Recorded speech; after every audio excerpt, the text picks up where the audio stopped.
A retired mob boss opens his door to a stranger with a dying child, and she claims to be his granddaughter. For 10 years he's lived alone, haunted by his past, convinced his sins would die with him.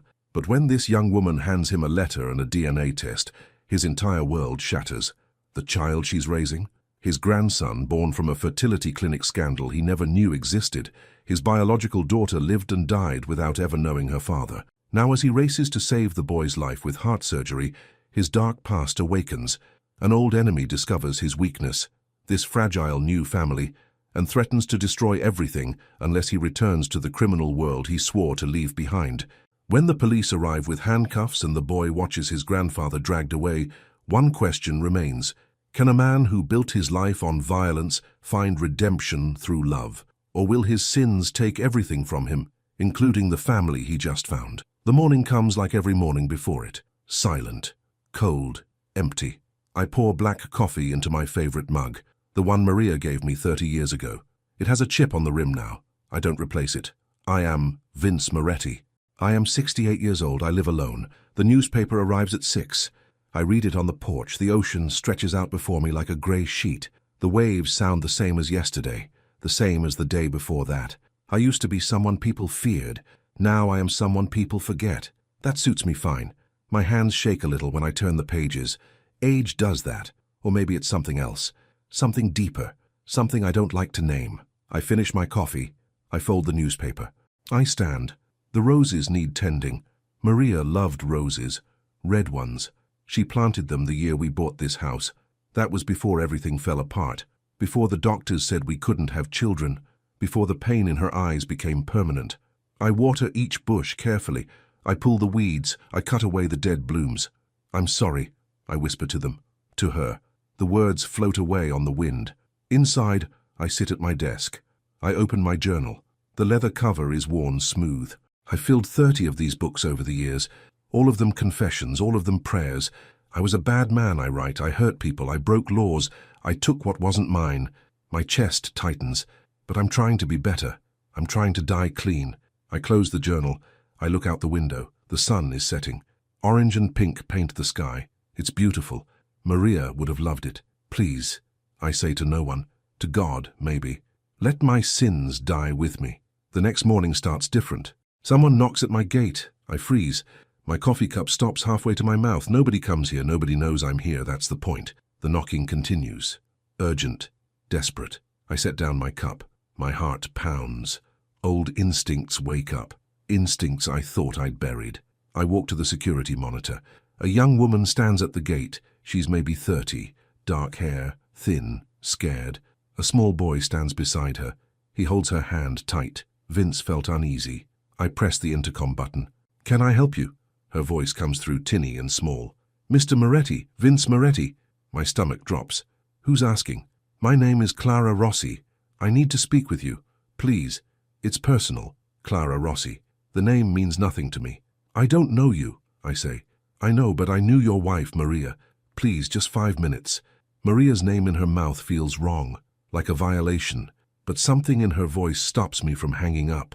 Something broken, something familiar. I buzz the gate open. They walk up the long driveway. The boy looks around with wide eyes. He's maybe 6 or 7, too thin, pale. I meet them at the front door. You have 3 minutes. Clara's breath catches. She reaches into her purse. Her hands tremble. She pulls out an envelope. This is for you. I take it. Our fingers brush. Hers are ice cold. What is this? I ask. Open it, please. I tear the envelope open. Inside is a photograph. Old, faded. It shows me and Maria. We're young, maybe 40. We're standing in our garden. She's laughing. I'm smiling. I remember that day. It was her birthday.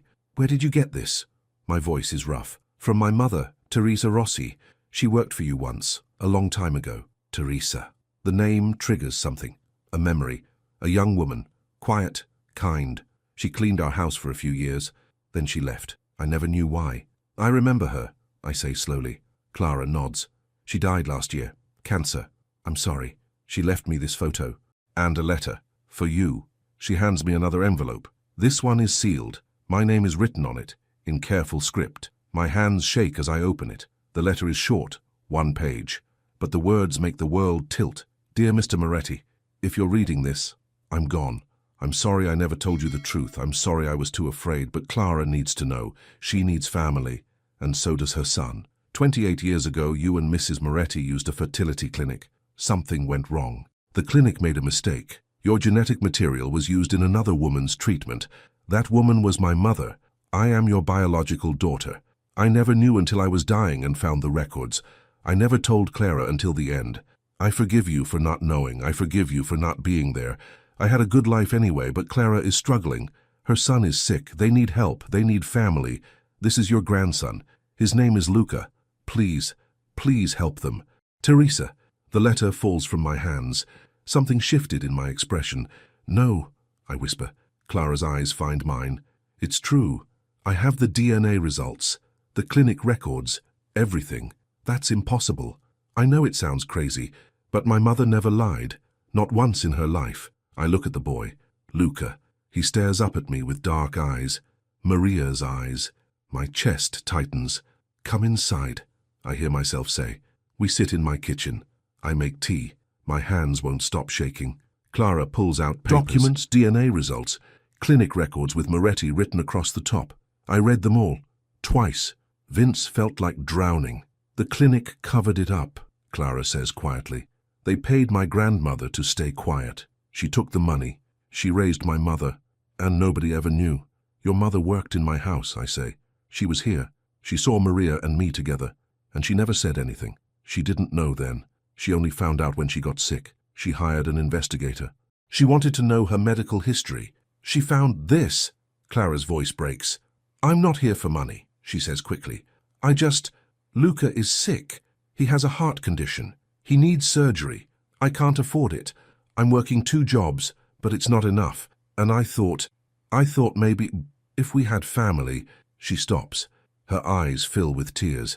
The silence stretches between us. I look at Luca. He's eating a cookie I gave him. He has Maria's smile. How sick is he? I ask. Very sick. Without surgery, he has maybe a year, maybe less. Her breath catches. My world is breaking apart. Everything I thought I knew, everything I built my solitude on. It's all a lie. I had a daughter. She lived and died and I never knew. I have a grandson. He's dying, and I can do something about it. Stay here, I say. Tonight, both of you. We'll talk more in the morning. Clara's eyes widen. Really? The guest house is empty. It's clean. There's food in the pantry. Mr. Moretti, I don't... Call me Vince. Something inside me cracks open. If what you're saying is true, if Luca is my grandson, then you're my granddaughter, and family doesn't sleep in hotels. Clara starts crying. Soft, quiet, relieved. Luca tugs her sleeve. Mama, are we staying? She nods. Yes, baby, we're staying. I show them to the guest house. It's small but comfortable. I haven't opened it in years. There are towels in the bathroom, extra blankets in the closet. If you need anything, call me. Thank you, Clara whispers. Thank you so much. I walk back to the main house alone. The night is cold. The stars are bright. Inside, I sit at my desk. I open Teresa's letter again. I read it 3 times. I am your biological daughter. Vince felt broken. All those years. All that grief over not having children. And I did have a child. She was right there, working in my house, and I never knew. Maria never knew. I open my journal. My hand shakes so hard I can barely write. Maria, I write, if you can hear me, if you're watching, I think God just answered our prayers. 30 years too late. But he answered, we have a daughter. Her name was Teresa, and she gave us a grandson. I'm so sorry I didn't know. I'm so sorry I couldn't help her. But I can help them now. I can do something right. Finally. My tears fall on the page. They blur the ink. I don't sleep. I can't. My mind won't stop spinning. Morning comes slow. The sun rises over the ocean. It looks different somehow, brighter, new. I make coffee, I burn toast, I drop my favorite mug. It shatters on the floor. I stare at the pieces. The mug Maria gave me. Gone. Maybe that's good. Maybe it's time to let go. The knock at my door comes at 7. Clara stands there with Luca. He's wearing dinosaur pajamas. His hair sticks up in all directions. Good morning, I say. Good morning, Clara says. Her voice is shy, uncertain. I made breakfast. Sort of. I'm not a good cook. She smiles a little. That's okay, I am. We end up cooking together. She makes eggs and pancakes. Luca sits at the table. He watches me with curious eyes. Do you live here all alone? He asks. Yes. That's sad. Luca, Clara says sharply, but I smile. He's right. It is sad. Luca tilts his head. You can live with us if you want. Something in my chest breaks open. Warm, painful, good. Maybe, I say quietly. Maybe I can. We eat together. The first meal I've shared with anyone in 5 years. It feels strange, foreign, but good. After breakfast, Clara and I talk while Luca explores the garden. I need to know the truth, I say. For sure. Can we do another DNA test? Through my doctor? Of course, I understand. And I need to see all the documents, everything about the clinic, Teresa's medical records, all of it. I brought copies. They're in my car. Good. I take a breath. If this is real, and I think it is, then we need to get Luca to a cardiologist, a good one. Money isn't an issue. Clara's eyes fill with tears again. I can't let you do that. Why not? Because it's too much. Because you don't owe us anything. I look out the window. Luca is crouched by the roses. He's touching them gently, carefully, just like Maria used to. I owe Teresa everything, I say quietly. I owe her a father. I owe her a childhood. I owe her love and protection, and all the things I would have given if I'd known. I can't give her those things now, but I can give them to her son. Clara's breath catches. Besides, I add, Maria always wanted grandchildren. She would have loved Luca. She would have insisted we help. She must have been wonderful. She was everything good in my life, everything I didn't deserve. We sit in silence for a moment. Then Clara asks, what did you do before you retired? My throat tightens. I was in business, import and export. It's not a lie. Not exactly, but it's not the truth either. Clara doesn't push. Maybe she already knows. Maybe Teresa told her. I made mistakes, I say finally. Big ones. I hurt people. I did things I'm not proud of. I've spent the last 10 years trying to make peace with that, trying to die better than I lived. My mother said you were always kind to her. She said you and your wife paid for her education, helped her get a better job. I remember that now, Maria insisted. She liked Teresa. She wanted to help. Your mother was a good person, I say. Much better than me. She thought you were good too. Deep down, Vince felt unworthy. I'm glad she thought that, but she didn't know the whole truth. None of us do, Clara says softly. About anyone. We just do the best we can. Her words settle over me like a blanket. Warm, forgiving. Maybe she's right. Maybe nobody's all good or all bad. Maybe we're all just trying. Luca runs back inside. There's a bird. A blue one. Come see. We follow him outside. He points at a blue jay perched on the garden fence. He's beautiful, Clara says. Luca grins. Can we keep him? Birds don't like to be kept, I say. They like to be free. Oh, he looks disappointed. But we can feed him. If he comes back, we can leave him seeds. Then he'll visit every day. Luca's face lights up. Really? Really? His eyes find mine. You're nice. Something shifted in his expression. I crouch down to his level. You're nice too. He hugs me suddenly. Without warning, his small arms wrap around my neck. I freeze. I haven't been hugged in 5 years. Slowly, carefully, I hug him back. Clara watches with tears in her eyes. When Luca lets go, I stand. My knees protest. Everything hurts. But my heart feels lighter than it has in years. Let's go inside, I say. We have plans to make. Over the next few days, everything changes. I take Clara and Luca to my doctor. We do new DNA tests. We wait. The results come back in 3 days. Positive, definitive. Luca is my grandson. Clara is my granddaughter. I sit in my car and cry. Long and hard. The kind of crying that comes from deep inside. The kind that breaks you open. Then I call the best cardiologist in New York. I use old contacts. People who still owe me favors. People I'd rather not talk to. But for Luca, I'll do anything. The appointment is set for next month. They'll evaluate him. See if surgery is possible. Clara is overwhelmed, grateful, scared. What if it doesn't work? She asks one night. We're sitting on my porch. Luca is asleep inside. The ocean sounds peaceful. Then we'll try something else, I say. We don't give up. I've been alone for so long. I'm not used to having help. Me neither. But maybe we can learn together. Her voice is quiet. Why are you doing this? Because you're family. Because I failed your mother. Because I don't want to fail again. You didn't fail her. You didn't know. That doesn't make it hurt less. The silence stretches between us. Can I ask you something? Clara says. Anything. What was Maria like? I smile. It hurts. It feels good. She was sunshine, I say. She was everything warm and bright. She saw good in people even when they didn't deserve it. She saw good in me. She loved you. She did. I don't know why, but she did. That's why, Clara says softly, because she saw who you really were, under everything else. Vince felt seen. Maybe, I whisper, maybe. We sit together until the stars come out, until the night gets cold. Inside, I check on Luca. He's sleeping in the guest room. His breathing is steady, peaceful. I pull the blanket up over his shoulders. I watch him for a long moment.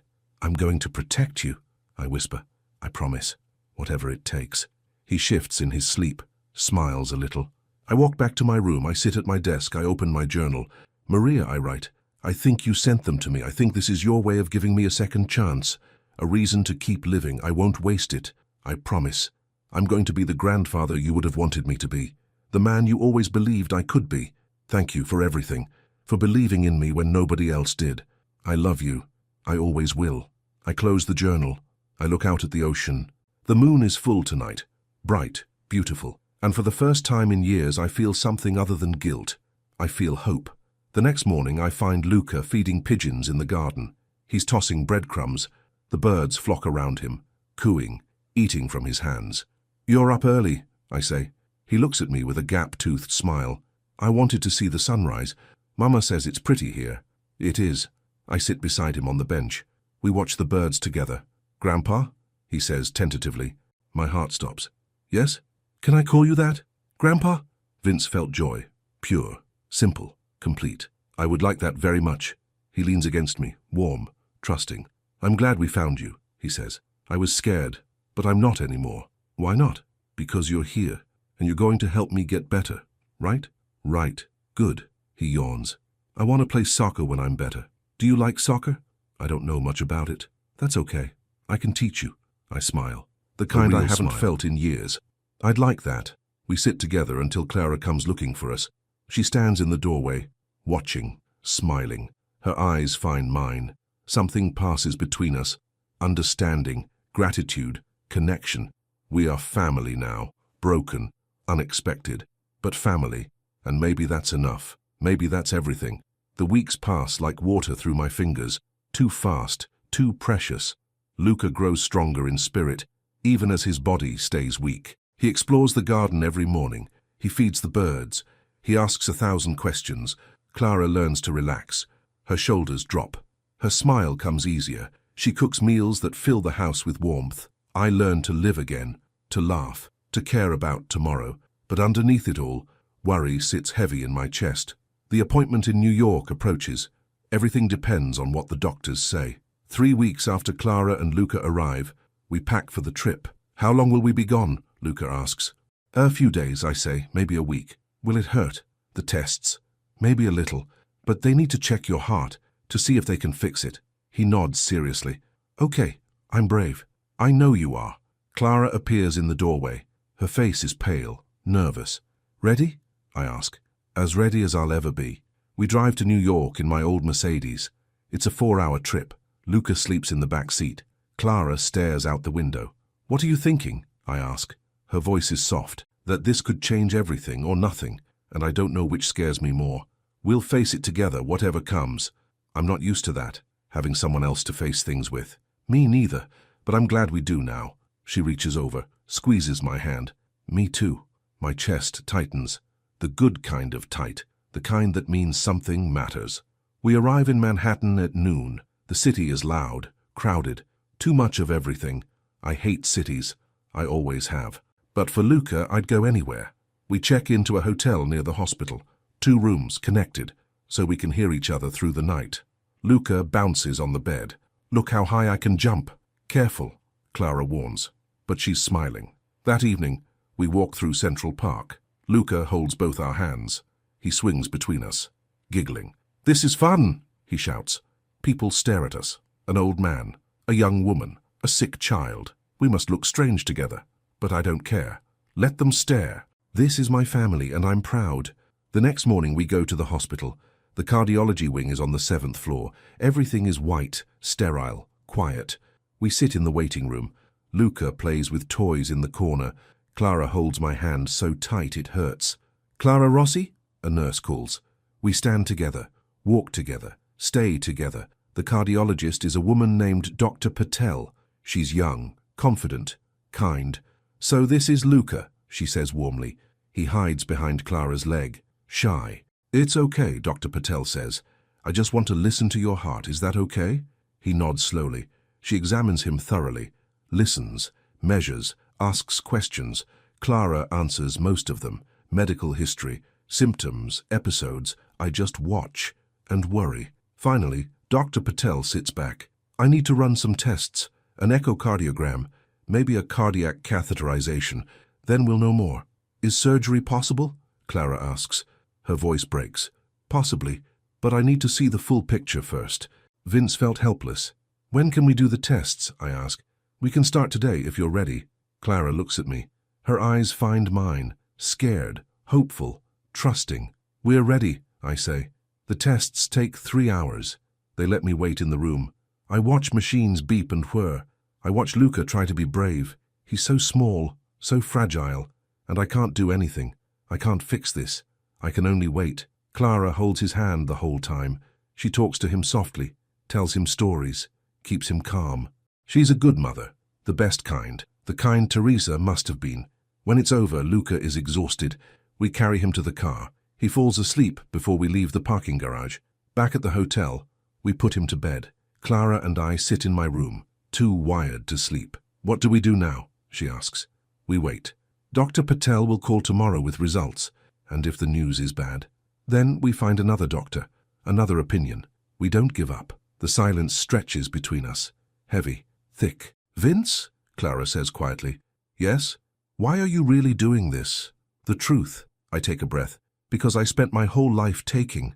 I took money, power, respect, things that didn't belong to me. I took until there was nothing left. And when Maria died, I realized I'd wasted everything. I had nobody, nothing that mattered." My throat tightens.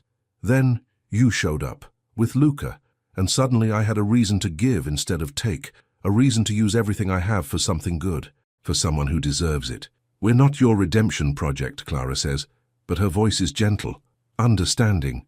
"I know, but maybe you're my second chance, the one I don't deserve but got anyway." She's quiet for a long moment.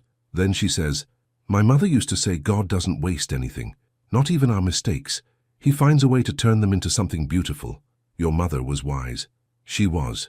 I miss her every day. "Tell me about her." Clara's eyes soften.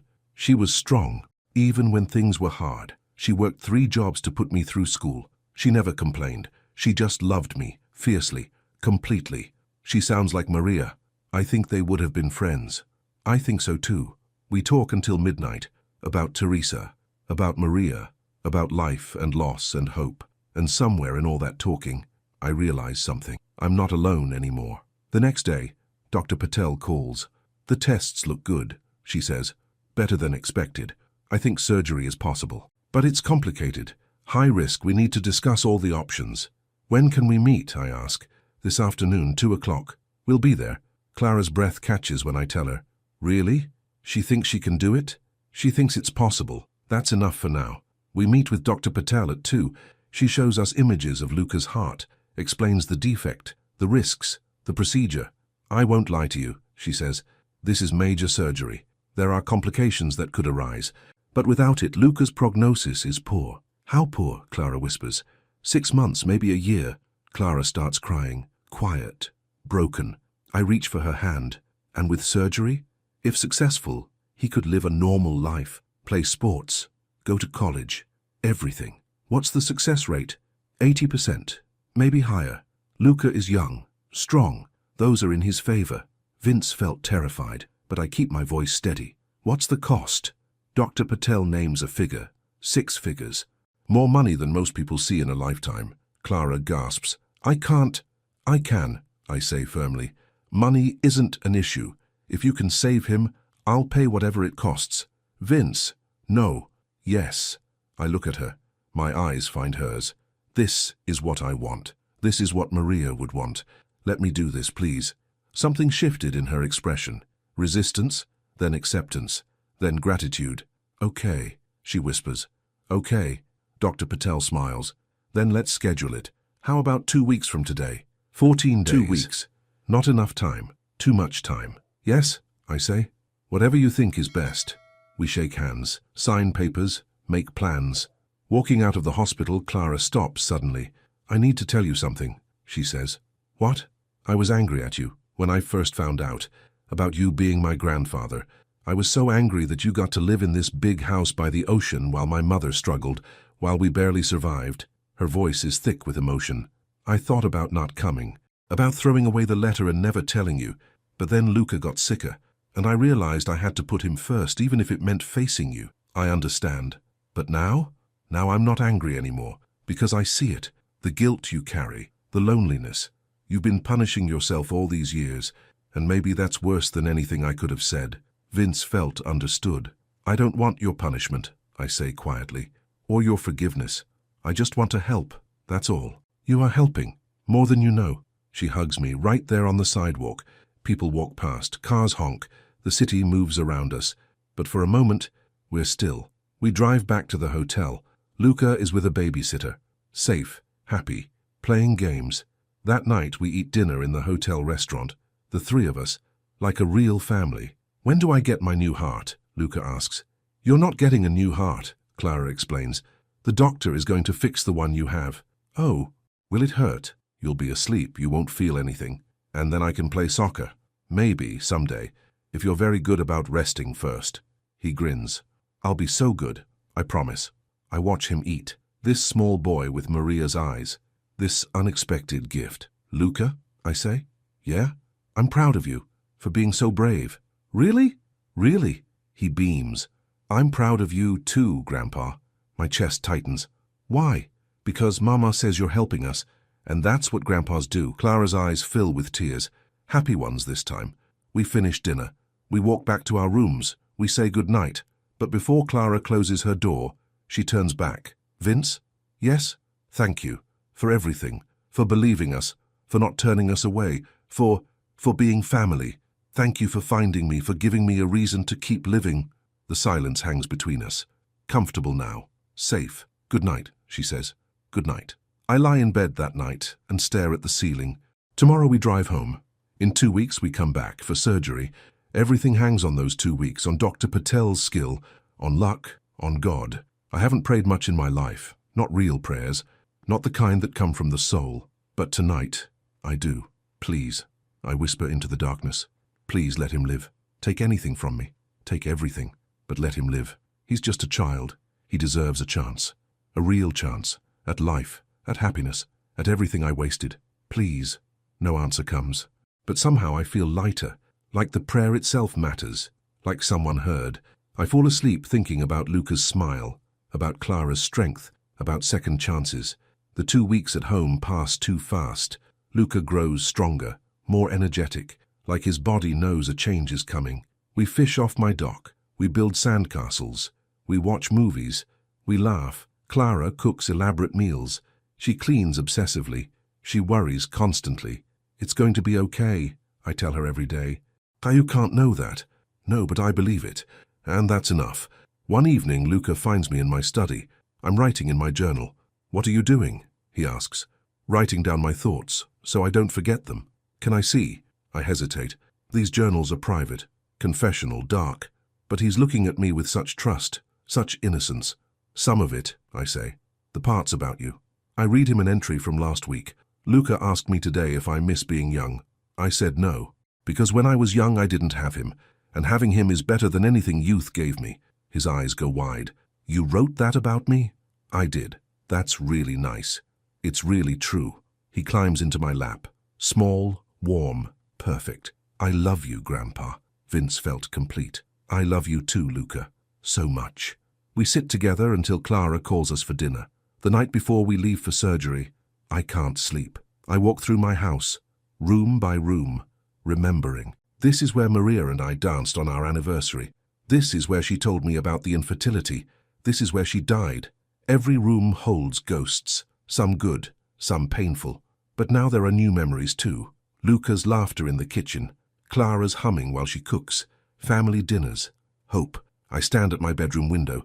The ocean stretches dark and infinite. Maria, I whisper. I'm scared. What if I lose him? What if this is God's way of punishing me, taking away what I love most. The wind rattles the glass. The waves crash below. No answer, just silence. But somehow, I feel her presence. Warm, steady, sure. She would tell me to have faith, to trust, to believe in goodness. So I try. We leave at dawn. The drive is quiet, tense. Luca sleeps. Clara stares ahead. At the hospital, they take Luca away to prep him. Clara and I are left in a waiting room. It's just the two of us. And fear. I can't lose him, Clara says. Her voice is raw, broken. You won't. You can't promise that. No, but I can promise I'll be here, no matter what. I won't leave you alone. She leans against me, crying, shaking. I hold her. This girl who is my granddaughter. This stranger who became family. Hours pass. Nurses update us. Everything is proceeding. Everything is on schedule. But time moves like honey. Thick, slow, painful. I think about all the people I've hurt over the years. All the families I destroyed. All the lives I ruined. Is this karma? Is this justice? My chest tightens with old guilt. But then I think about Luca, his smile, his trust, his love, and I realize something.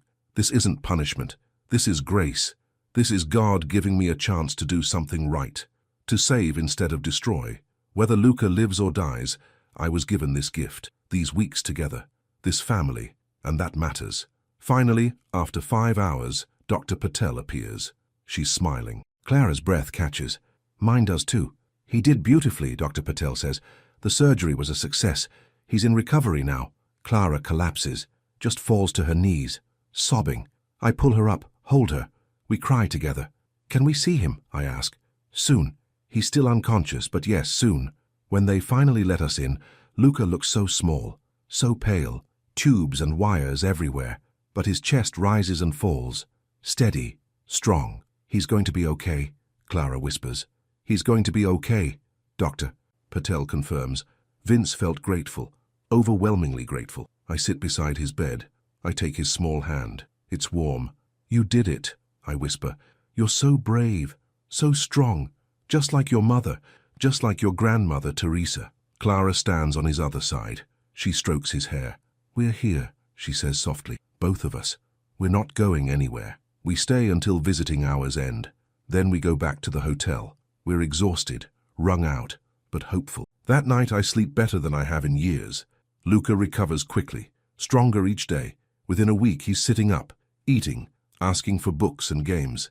When can I play soccer? He asks every day. Not yet, Dr. Patel says. But someday, I promise. After 10 days they release him. We drive home slowly, carefully. Luca chatters the whole way. About the nurses, the hospital, the food. He's alive, he's healthy, he's ours. Back at the house, we settle into a new routine. Clara cares for Luca. I help however I can. One evening I call my lawyer. I need to update my will, I say. Of course, Mr. Moretti. What changes? Everything. I want Clara Rossi listed as my legal heir, and her son, Luca Rossi. Everything I own goes to them. Understood, I'll draft the papers, and I want to set up a trust for children with heart conditions to help pay for their surgeries. My lawyer is quiet. Then, that's very generous. It's overdue. After I hang up, I sit at my desk. I write in my journal. Maria, I write, I think I finally understand what you always tried to teach me. That love isn't something you hoard. It's something you give away. The more you give, the more you have. Thank you for this lesson. Thank you for this chance. I won't waste it. That weekend we celebrate. Clara makes Luca's favorite meal. I buy balloons. We eat cake in the garden. Luca runs around, laughing, playing, being 6. Look at him, Clara says. I never thought I'd see him like this. So happy, so healthy. He's going to be fine, better than fine. Because of you. Because of us. We're a family now. We take care of each other. Her eyes find mine. Family, she repeats. I like that. Me too. That night, after everyone is asleep, I check my mailbox. An envelope sits inside. Plain, white, no return address. I open it. Inside is a photograph. Recent. It shows Clara and Luca in my garden. Beneath the photo, someone wrote, "You can't hide forever." My blood runs cold. Vince felt afraid. I look around. The street is empty, dark, quiet. But someone was here. Someone knows. I walk inside quickly, lock the door, set the alarm. I stare at the photo. Who sent this? Why? Old enemies, old debts, old sins coming home. I burn the photo in the fireplace. Watch it turn to ash. I won't tell Clara. Not yet. She has enough to worry about. But I need to be careful. Need to watch. Need to protect what's mine. Because someone out there wants to hurt me. And they know the best way to do it. Through my family. The next morning I install security cameras. Extra locks, motion sensors. Clara notices. What's all this? Just being careful. This is a big house. Isolated. We should be safe. She accepts this. But I see doubt in her eyes. That afternoon a car follows me into town. Black, expensive, tinted windows. I make several turns. It stays with me. Finally I pull into a public parking lot. The car pulls in behind me. A man gets out. Tall, broad, familiar. Marco Falcone. My old second-in-command, my old friend, my old enemy. My stomach drops. Marco walks over, smiles. Vince, long time. What do you want, Marco? Just saying hello. Heard you've been busy, playing family man. Leave them alone. Who? Your pretty granddaughter. The sick kid. His voice is mocking, cruel. My hands tighten into fists. Stay away from your family? You mean the family you just discovered? The ones you've known for what, 2 months? You think that makes them untouchable? I'm warning you. You're warning me? Marco laughs. You got soft, Vince. You got weak. And weak men don't last long in our world. I'm not in that world anymore. Yeah, that's not what the cops think. That's not what your old business partners think. They want answers. They want money. They want you. I don't owe anyone anything. Sure you do. You walked away clean. You got rich. You got out. And guys like me, we're still stuck, still grinding, still dealing with your mess. Something shifted in his expression, from mocking to menacing. So here's what's going to happen, Marco says. You're going to come back. Help us with one last job, and then we're even. No. No. He steps closer. You don't have a choice, Vince. Because if you don't help us, I make a few calls. The cops show up. They start asking questions about money laundering, about offshore accounts, about all the things you thought you buried. I haven't touched that money in years. Doesn't matter. Once the investigation starts, your life ends. And your precious family. They'll be caught in the middle. Is that what you want? Vince felt trapped. What job? I asked quietly. Nothing big. Just need to move some product through your old contacts. 1 shipment. 1 week. Then you're free. And if I refuse? Then I show the cops where all the bodies are buried, literally. He smiles. Cold. Victorious. Think about it, Vince. You've got 72 hours. He walks back to his car. Drives away. I sit in my car. Shaking. Furious. Terrified. Everything I've built. Everything I've become. It's all crumbling. I can't go back. I won't. But I can't let them hurt Clara and Luca. I'm stuck. And Marco knows it. That night, I can't eat. Can't think. Can't breathe. Clara asks if I'm okay. I lie, say I'm fine, but I'm not fine. I'm drowning. The next morning I wake to sirens, police cars, 3 of them, parked in my driveway. My heart stops. Officers knock at my door, hard, official. I answer. Clara appears behind me, scared. Vincent Moretti, the lead officer asks. Yes. You're under arrest for conspiracy to commit money laundering and racketeering. You have the right to remain silent. The words blur together. Everything spins. They put handcuffs on me. Cold metal on my wrists. Clara screams. What's happening? What did he do? Ma'am, please step back. Vince, tell me what's happening. I look at her. My eyes find hers. I'm sorry. I'm so sorry. They lead me away, down my driveway, past my roses, into the back of a police car.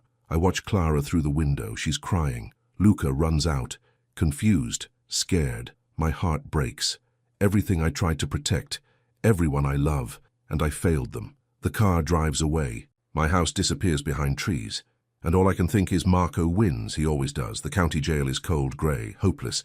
They process me like livestock. Fingerprints, photos, strip search, orange jumpsuit. I am prisoner number 47823. Nothing more. My cell is 6 feet by 8 feet. A metal cot, a toilet, a sink, concrete walls. This is what I deserve, what I always deserved. But Clara and Luca don't deserve this. They don't deserve to watch me get dragged away, to have their lives torn apart. I sit on the cot. I put my head in my hands. Vince felt broken. The first night is the longest. I don't sleep. I can't. Every sound echoes. Metal doors, shouting, footsteps. The fluorescent lights never turn off. I think about Clara's face, the betrayal in her eyes, the confusion. She trusted me, she believed in me, and I let her down. Morning comes. Breakfast is cold oatmeal and weak coffee. I eat because my body needs fuel, not because I want to. A guard appears at my cell. "Moretti, you have a visitor." My heart jumps. "Who?" "Your lawyer." They take me to a small room. My lawyer, Richard Chen, sits at a metal table. He looks worried. "Vince," he says, "we need to talk." I sit across from him. "What are the charges?" "Money laundering, racketeering, conspiracy. They're saying you used your old businesses to funnel money for Marco Falcone's operations." "That's a lie. I've been retired for 10 years. "I know, but they have evidence. Bank records, shell companies registered in your name, transactions dating back months." "Impossible. I haven't touched any of that." Richard's voice is grim. "Someone set you up, and they did a very good job." "Marco." "Of course it was Marco." "Can you prove I'm innocent?" I ask. "Maybe, but it will take time and money. This goes to trial in 3 months. 3 months, 90 days, away from Clara and Luca." "What about bail?" "Denied. Flight risk." "You have offshore accounts and connections outside the country." My chest tightens. "I won't run. I have family here now." The judge doesn't care. "I'm sorry, Vince." We talk for another hour.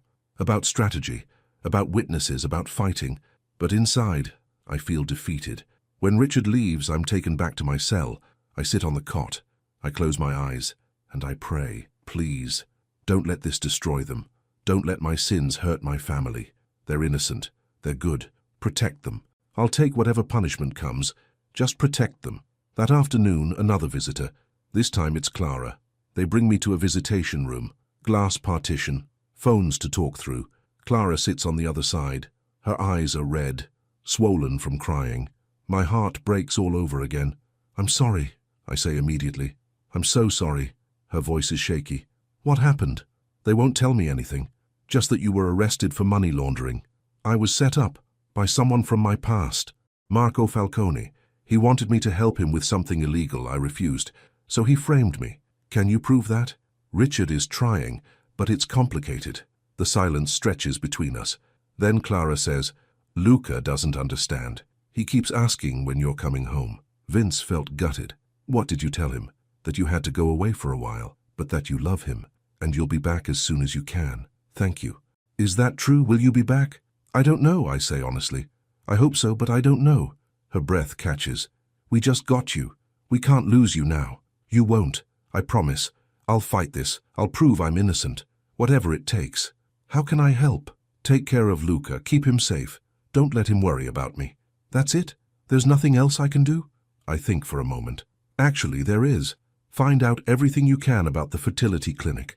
The one where Teresa was conceived. Marco's people owned it. I think that's the connection." Her eyes widen. "You think they're using the clinic to launder money?" "I think it's possible. Richard can't investigate without evidence, but you can ask questions, dig around, be careful." "I will, I promise." We talk until visiting hours end. Then she's gone, and I'm alone again. That night I start writing. Letters to Clara, letters to Luca, letters to myself. I have nothing but time now. Time to think, to remember, to confess. "Dear Luca," I write, "I'm sorry I had to leave. I know you don't understand. But sometimes grown-ups make mistakes, big ones, and they have to face the consequences. I made mistakes a long time ago, bad ones. I hurt people. I did things I shouldn't have. I thought I could run from those mistakes, hide from them. But you can't run forever. Eventually, the past catches up. But here's what I want you to know. You are not my mistake. You are my miracle. You and your mother. You saved me. You gave me a reason to be better, and no matter what happens, I love you. I'm proud of you. You're brave and kind and good. Be good for your mama. Take care of her. She needs you. Love, Grandpa." I fold the letter. Give it to a guard to mail. Then I write another one. And another. Every day I write. It's all I have. All I can give them. Clara visits twice a week. Each time she looks more tired, more stressed. But she's also determined, fierce. "I found a journalist," she says one day. "Someone who investigated white-collar crime. She's willing to look into the clinic." "Who is she?" "Her name is Patricia Walsh. She knew my mother. They were friends years ago." Something shifts in my chest. Hope, small but real. "Be careful," I warn. "Marco is dangerous. If he finds out you're investigating..." I know. I'm being careful. I promise. How's Luca? Her voice softens. He misses you. He reads your letters every night, sometimes twice. Tell him I miss him too. Tell him I'm fighting to come home. I will. The weeks crawl by, slow, agonizing. I lose weight. My clothes hang loose. My face grows gaunt. Other prisoners avoid me. They know who I am, what I was. Retired mafia carries a certain reputation. That's fine. I prefer solitude anyway. One morning a guard brings me a message. Your lawyer is coming, with news. My heart pounds. Good news? Bad news. Richard arrives an hour later. He looks excited. We found something, he says immediately. Clara's journalist friend uncovered documents. The fertility clinic. It was a front. Marco and his associates used it to funnel money through fake medical procedures. Vince felt relieved. Can you prove I wasn't involved? We're working on it, but there's more. The clinic made a mistake with your and Maria's genetic material. That was real, but it was also convenient. Marco knew about it. He's been holding that information for years, waiting to use it. Use it how? As leverage, to force you back into the business.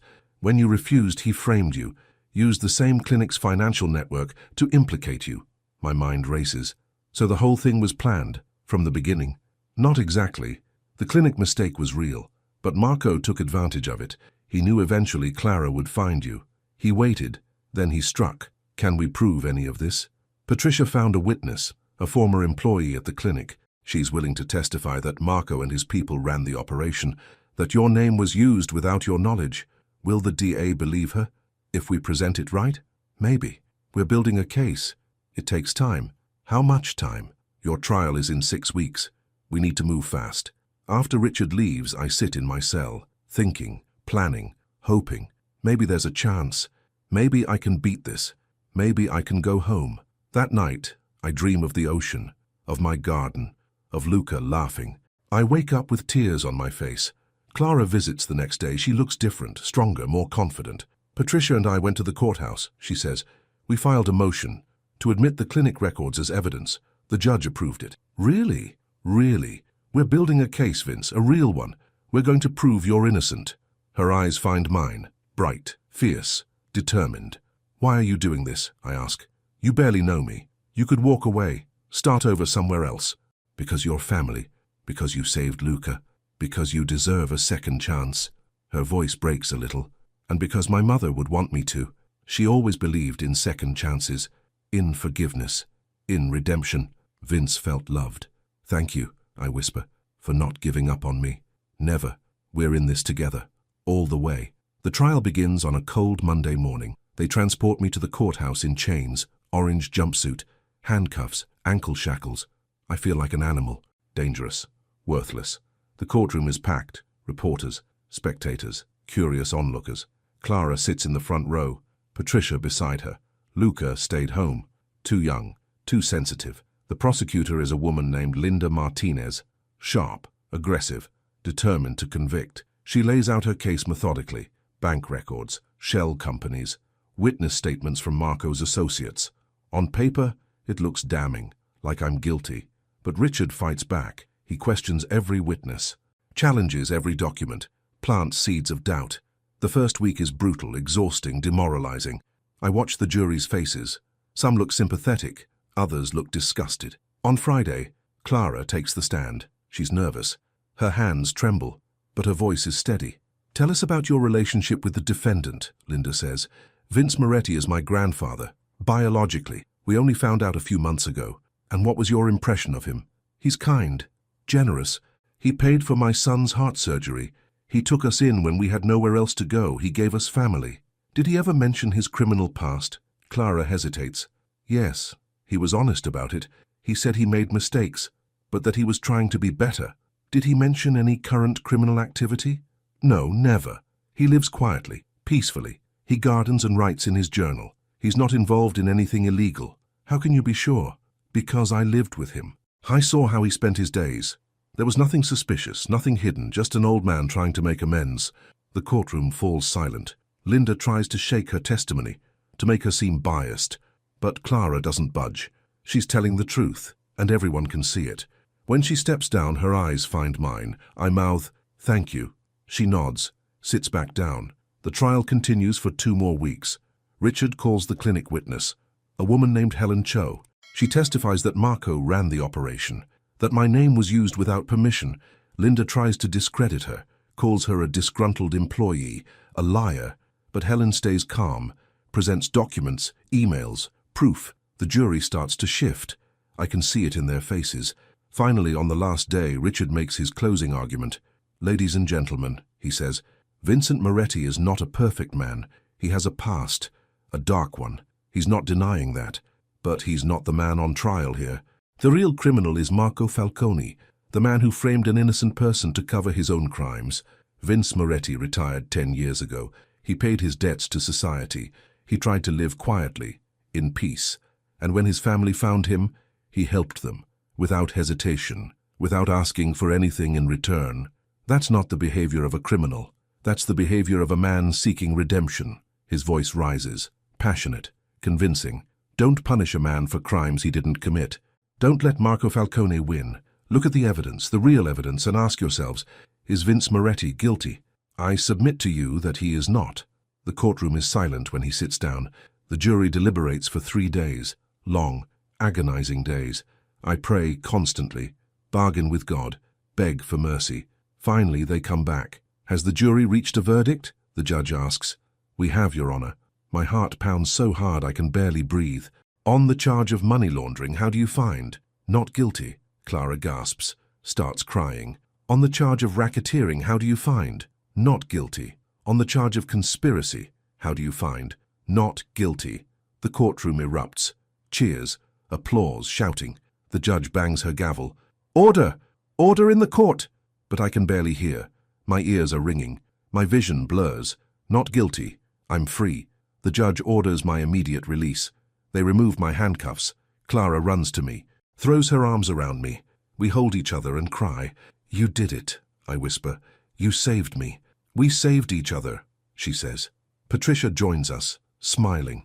"Congratulations, Mr. Moretti. Thank you for everything. I can't ever repay you.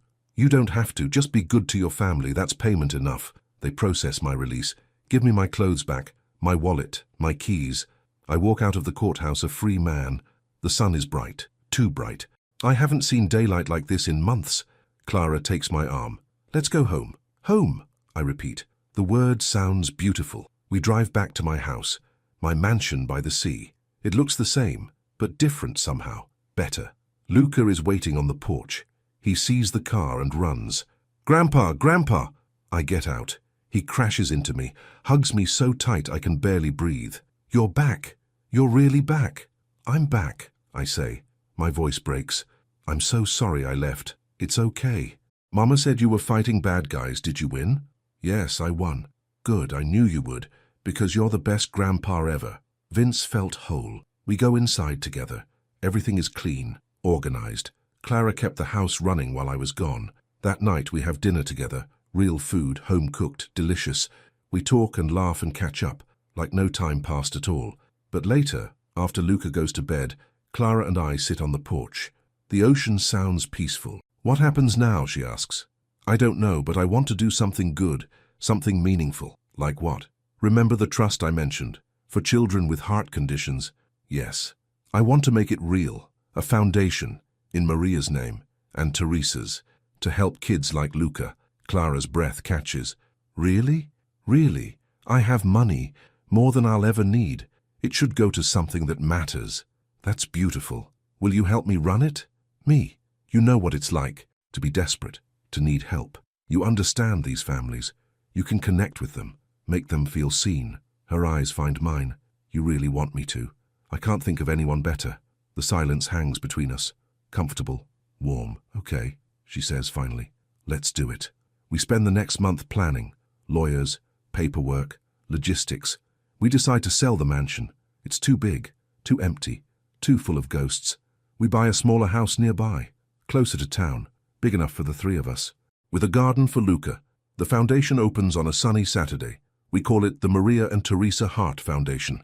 Local press covers the opening. Families come, children who need help, parents who are desperate. I meet each one personally, listen to their stories, promise to help, and I do help. We fund surgeries, cover medical bills, provide support. For the first time in my life, I feel useful, purposeful, good. One afternoon, Clara and I drive to Maria's grave. I haven't been here since the funeral. 10 years ago, I couldn't face it, but now I need to tell her everything. We stand at her headstone. Simple, elegant, just her name and dates. Clara lays flowers, pink roses, Maria's favorite. Thank you, Clara says softly, for bringing us together, for giving us Vince, for giving Luca a grandfather. She steps back, gives me space. I kneel in the grass. My knees protest. Everything hurts, but I don't care. Maria, I say, I hope you can hear me. I hope you know what happened. I found our daughter, well, she found me, and she has a son, our grandson. His name is Luca. He's perfect, just like you would have wanted. My throat tightens. I'm sorry it took so long. I'm sorry we missed so much, but I think this was the plan all along, your plan, God's plan. You always said things happen for a reason, that God doesn't waste anything, not even pain. I believe that now. I really do. Something shifted in my expression, from grief to peace. Thank you, I whisper, for loving me, for believing in me, for leaving me this life, this family, this chance. I'll take care of them, I promise, the way I should have taken care of you. I love you always, forever. I stand, brush off my knees. Clara takes my hand. She would be proud of you, Clara says. I hope so. We walk back to the car together. The sun is setting. Orange and gold paint the sky. It's beautiful. Maria would have loved it. The next few months pass peacefully. Normally, Luca starts school. He's healthy, energetic, happy. He plays soccer after school just like he wanted. I watch every game. Clara runs the foundation. She's brilliant at it. Compassionate, organized, inspired. I help where I can, but mostly I just enjoy being a grandfather, being part of a family. One evening, Luca comes home with a school project. We have to write about our hero, he says.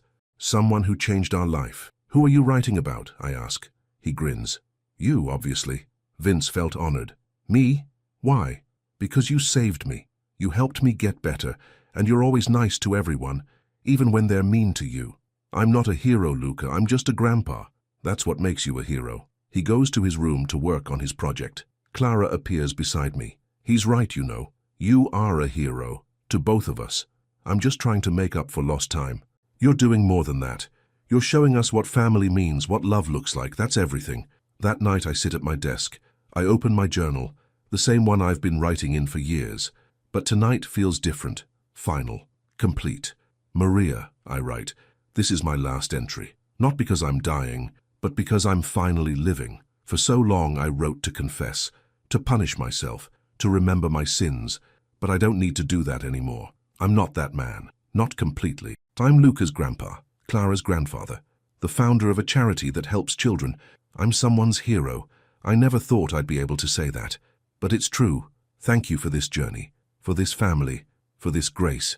I'm at peace now. Finally. I love you. Always. Vince. I close the journal. I put it on the shelf with all the others. 31 books. 31 years of confession. But no more. That chapter is closed. Tomorrow starts a new one. A better one. I walk to the window. The ocean stretches dark and infinite. The same view I've had for 10 years. But now it feels different. It feels like home. Behind me I hear laughter. Clara and Luca watching TV together. My family. My reason. My redemption. I smile. A real smile. The kind that comes from deep inside. And I whisper one last prayer. Thank you for everything. For second chances. For love. For hope. Thank you. 6 months pass. Like a gentle tide. Slow. Steady. Healing. The foundation grows. We helped 12 families in the first month. 20 in the second. By month 6 we've funded 43 heart surgeries.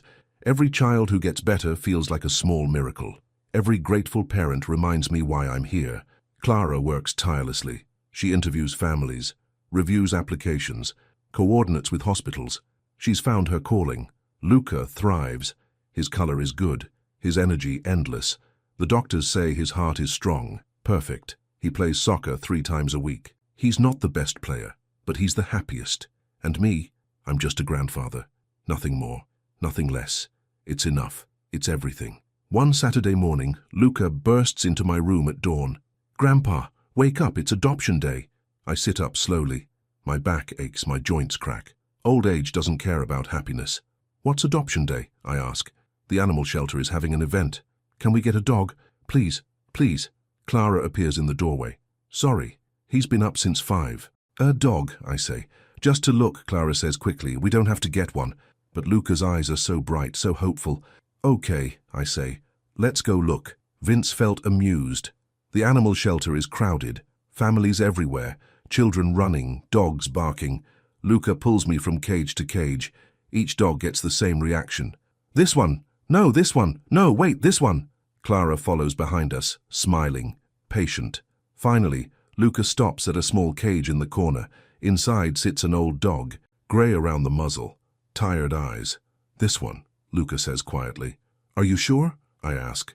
He's old. He won't play much. That's okay. He needs a family, like we did. Something shifted in my expression. Clara's breath catches. Her eyes find mine. You're right, I say. He does need a family. We adopt him that day. Name him Charlie. He's slow, gentle, perfect. At home, Charlie follows Luca everywhere, sleeps at the foot of his bed, waits by the door when he's at school. See, Luca says one evening, everyone deserves a second chance. He's talking about the dog, but he's really talking about me. And he's right. The foundation holds its first annual gala in November. A fundraiser, black tie, fancy. I hate these events. Always have. Too many people, too much attention. But Clara insists. We need to raise awareness, get more donors, help more kids. So I agree. The event is held at a hotel ballroom downtown. 200 guests, press coverage, local celebrities. Clara gives a speech. She's nervous at first. Her hands tremble, but her voice grows stronger. 6 months ago, my son was dying, she says. We had no money, no insurance, no hope. Then we found family. Family who helped us, who saved us, who showed us what love looks like. This foundation exists because someone gave us a second chance. And now we want to give that same chance to other families, other children, other Lucas. The room is silent, listening. Every donation tonight saves a life. Every dollar matters. Every child deserves to grow up, to play, to dream, to live. Thank you for being here. Thank you for caring. Thank you for helping us help them. The applause is thunderous. People stand. Some are crying. Clara steps down. She's shaking, emotional. I hug her. You were perfect. I was terrified. You were brave, just like always. The gala raises $300,000, more than we hoped, more than we imagined. Families will get help. Children will get surgeries. Lives will be saved. That night, driving home, Clara is quiet. What are you thinking? I ask. Her voice is soft. That my mother would be proud. Of both of us. She would be. Very proud. Do you ever think about what would have happened if I hadn't found you? Every day. And I think I would have died alone. Bitter. Empty. Without purpose. My chest tightens. You saved me, Clara. You and Luca. You gave me a reason to keep living. To be better. To matter. You matter to us, she says, more than you know. We drive the rest of the way in comfortable silence. At home, Luca is asleep on the couch, the babysitter reading beside him. I pay her. Thank her. She leaves. Clara and I stand in the living room, looking at Luca, at Charlie curled beside him, at this life we built. We did good, she whispers. We did, I agree. Thanksgiving arrives, our first as a real family. Clara cooks all morning, turkey, stuffing, potatoes, pie. The house smells incredible. Luca helps set the table. He arranges everything carefully, perfectly. Why do we have 4 plates? He asks. There's only 3 of us. Clara and I exchange glances. The 4th plate is for people we miss, Clara explains. For my mother, for Maria, for everyone who should be here. Luca nods seriously. That's nice. They'd like that. At dinner, we hold hands. Say grace. Thank you for this food, I say. For this home, for this family, for second chances, for everything. Amen. Amen. Clara and Luca echo. We eat together. We laugh. We tell stories. Luca talks about school, his friends, his soccer team. Clara talks about the foundation, new families, success stories. I just listen and feel grateful. After dinner, we sit by the fireplace, Charlie at our feet, the house warm and full. This is my favorite day ever, Luca announces. Why? Clara asks. Because we're all together. And we're happy. And nobody is sick or scared or sad. Vince felt blessed. Mine too, I say quietly. That night, After everyone goes to bed, I walk outside. The air is cold, the stars bright. I look up at the sky, at the endless darkness, at the distant light. Thank you, I whisper, to Maria, to God, to the universe. Thank you for this. December brings snow, rare for our part of New York, but beautiful. Luca has never seen real snow before. He runs outside in his pajamas, catches flakes on his tongue. It's magic, he shouts. Clara and I watch from the porch, bundled in blankets, drinking hot chocolate. He's so happy, Clara says. He deserves to be. So do you. I look at her. I am. Happier than I ever thought possible. Good. We watch Luca make snow angels, build a tiny snowman, play with Charlie. This is peace. This is joy. This is home. Christmas morning arrives with Luca jumping on my bed again. Santa came. Santa came. I laugh. Actually laugh. Did he? Yes, come see. Under the tree are presents. Modest, thoughtful, meaningful. Luca opens his gifts with pure delight. A new soccer ball, books, a model airplane kit. This is the best Christmas ever, he declares. Clara opens her gift from me, a necklace. Simple, gold, with 2 small hearts. One for Teresa, I explain. One for Maria, so they're always with you. Her eyes fill with tears. It's beautiful. You're beautiful, and I'm grateful for everything you've done, for everything you are. She hugs me, tight, long. Then Luca hands me a wrapped box. This is from both of us. I open it carefully. Inside is a photo frame, handmade, decorated with stickers and paint. The photo shows the 3 of us, at the foundation's opening, smiling, happy, together. Below the photo, Luca wrote in crooked letters, "Best grandpa ever." Vince felt overwhelmed. I love it, I whisper. Thank you. Do you really like it? Luca asks anxiously. I really do. It's perfect. He grins, satisfied. That afternoon we visit Maria's grave again, and Teresa's. They're side by side now. I arranged it months ago. We bring flowers, poinsettias, red and white. Merry Christmas, Clara says softly. We miss you both. Luca places his flowers carefully. I wish I could have met you, but Grandpa tells me stories. You sound really nice. I kneel between the graves. My knees protest, but I don't care. Merry Christmas, I say. I hope you can see us, see what we've built, what we've become. I hope you're proud. The wind blows gently, like an answer, like approval. We stand together, the 3 of us, a family created by accident, by tragedy, by grace. And I realize something. This is what I was meant for. Not power, not wealth, not control. This, family, love, purpose. Everything else was just noise, distraction, waste. This is real. In January we get word that Marco was arrested. Federal charges, evidence from the trial, multiple witnesses. He'll spend the rest of his life in prison, Clara tells me over breakfast. It's over, really over. Good, I say simply. Aren't you happy? I'm relieved, but I don't celebrate anyone going to prison, not anymore. I know what that's like. She nods, understanding. Do you forgive him, she asks. I think about it, really think. I'm working on it. Forgiveness is hard, but holding on to anger is harder. So yes, I forgive him. That's big of you. It's necessary, for me, for my peace. Anger is too heavy to carry. Luca runs in with Charlie. Can we go to the beach, please? It's January, it's freezing. I know, but I want to see the ocean, like in the old days, when you lived in the big house. Clara and I exchange looks. Okay, I say, let's go. We bundle up, drive to my old mansion. It sold months ago, but the beach is public. We walk along the shore. The wind bites, the waves crash. Charlie barks at seagulls. This is where I spent 10 years, I tell Luca. Alone, hiding, trying to forget. Were you sad? Very sad. I thought I deserved to be alone, that it was my punishment. But you weren't being punished. You were waiting for us. His simple wisdom cuts through everything. You're right, I say. I was waiting. I just didn't know it. We walk until the cold becomes too much. Then we go home. Real home. The small house. The one filled with laughter, with life, with love. February brings Luca's 8th birthday. We throw a party. His whole soccer team comes, plus classmates, neighbors, foundation families. The house is chaos, beautiful chaos. Luca runs around with his friends, playing games, eating cake, being 8. I sit on the porch with Clara, watching, smiling. Can you believe it's been almost a year? She asks. No, it feels like yesterday, and also forever. He's so different now, so healthy, so happy. So are you. She looks at me. Her eyes find mine. So are you. We all are. We saved each other. Yes, we did. That evening, after everyone leaves and Luca is asleep, I sit at my desk. I pull out a piece of paper. Start writing. Not in my journal. Those days are done.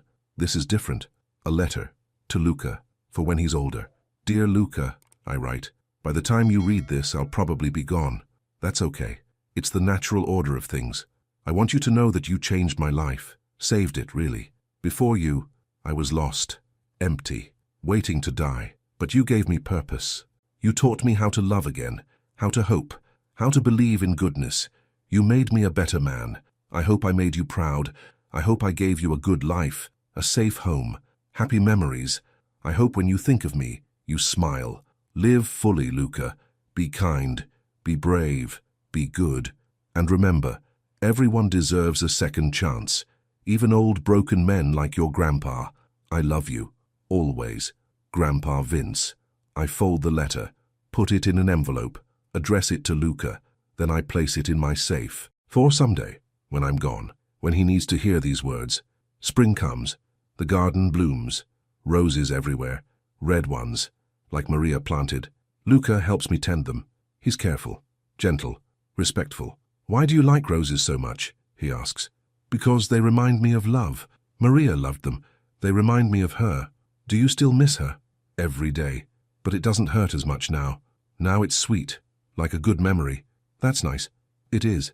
We work in silence for a while. Peaceful. Content. Then Luca says, Grandpa? Yes? When you die, will you see Maria again?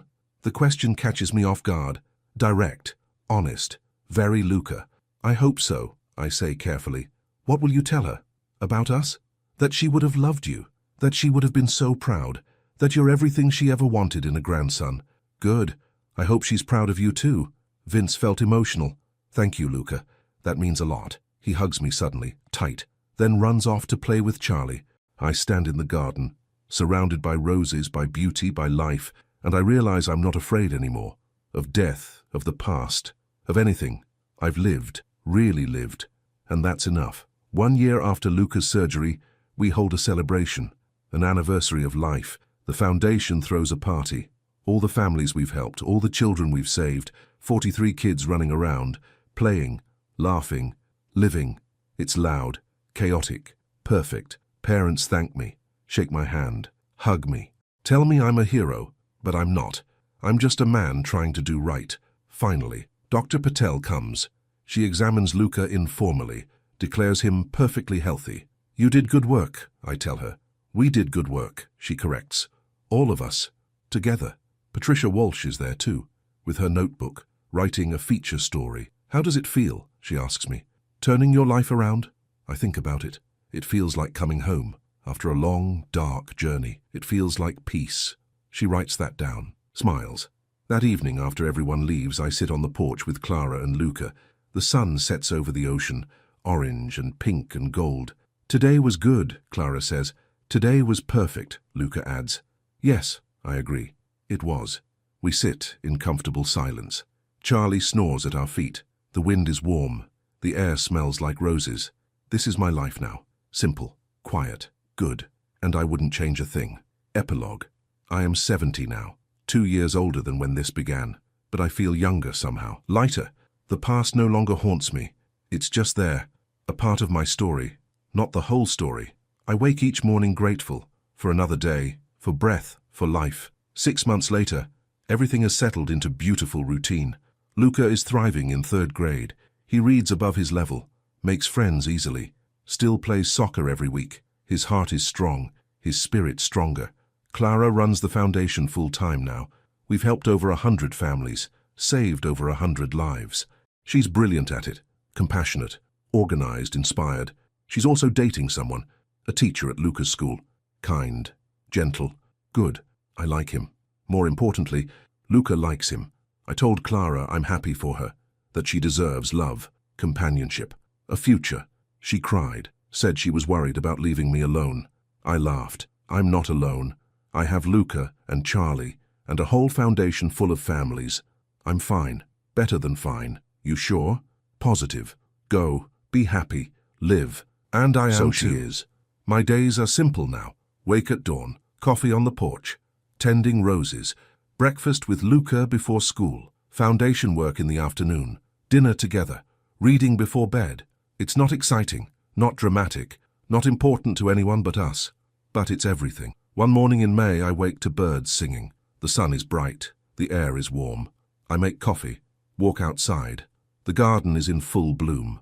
Charlie follows me, old and slow but loyal. Good morning, old friend, I say. He wags his tail, sits beside me. I think about everything. The journey, the transformation, the grace. 2 years ago, I was alone, waiting to die, convinced my life had no meaning. Now I have family, purpose, peace. I think about Maria, about Teresa, about all the people I hurt over the years. I can't undo the past, can't erase the pain I caused, but I can do better now, be better, give instead of take, and that has to be enough. Later that morning, Luca runs outside, still in his pajamas. Grandpa, look what I made. He shows me a drawing. It's our family. Me, Clara, Luca, and Charlie standing in front of our house.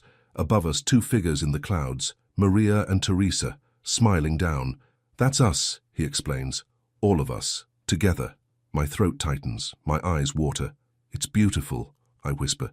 Can we frame it? Like the Christmas picture? Absolutely. He hugs me, then runs back inside. I stand alone in the garden, holding the drawing, looking at the sky. Thank you, I say quietly, to Maria, to Teresa, to God. Thank you for this gift, this family, this life. I promise I won't waste it. The wind blows softly, like an answer, like a blessing. That evening we have dinner together. Pasta, Clara's specialty, Luca's favorite. We talk about our days, about school, about the foundation, about nothing and everything. After dinner, we sit in the living room. Luca reads aloud from his book. Charlie sleeps. Clara knits. I just watch and listen and feel grateful. This is what happiness looks like. Not fireworks, not drama, not excitement, just this. Ordinary moments, ordinary love, ordinary grace. At bedtime, I tuck Luca in. Charlie jumps on the bed beside him. Good night, Grandpa, Luca says sleepily. Good night, Luca, sweet dreams. Grandpa? Yes? I'm glad Mama found you. I'm glad we're a family. Vince felt loved, completely loved.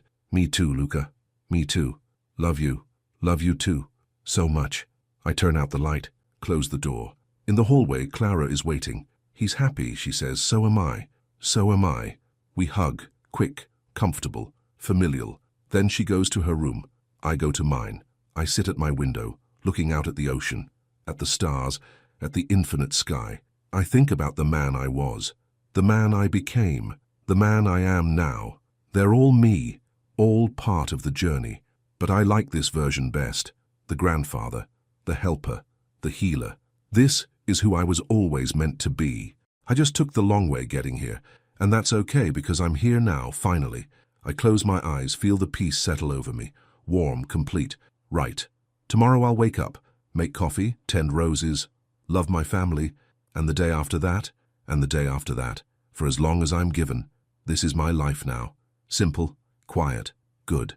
And I am grateful, so grateful, for second chances, for forgiveness, for love, for Luca's laugh, for Clara's strength, for Charlie's loyalty, for Maria's memory, for Teresa's gift, for God's grace, for everything. I open my eyes, look at the stars one more time, then I smile, a real smile, deep and true and complete, because I know something now that I didn't know before. Redemption is real, change is possible, love conquers all, and even broken men can become whole again, if they're given a chance, if they're given family, if they're given grace. I had all three, and it made all the difference. I stand, walk to my bed, lie down. Tomorrow will come, with its challenges, its joys, its ordinary miracles, and I'll be ready for all of it, because I'm not alone anymore. I'm not lost. I'm not waiting to die. I'm living, really living, finally, and that's everything. The moonlight streams through my window, soft, gentle, peaceful. I close my eyes, feel sleep coming, and my last thought before darkness is simple. Thank you for everything. Thank you. Outside, the ocean whispers, the wind sighs, the world turns. Inside, a family sleeps, safe, loved together, and an old man finds peace at last. Everything was finally right.